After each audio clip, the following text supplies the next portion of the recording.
Hi everyone, today we will talk about how to fix or how to solve Snapchat kicking you out. To know how to fix or how to solve Snapchat kicking you out, you should just go to settings like this. We will click.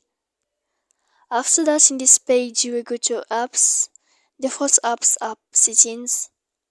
When you will see this list, you will go down to find the application of Snapchat and you will enter. Then in this page you will go to click for stop. When you will end this, you will enter to storage. After that, in this page you will click clear cache. Then you will go to click clear data. And after all that, when you will end this, you can turn off your Wi-Fi. So please don't forget to support us by like and subscribe. See you next time in another video and thank you for watching.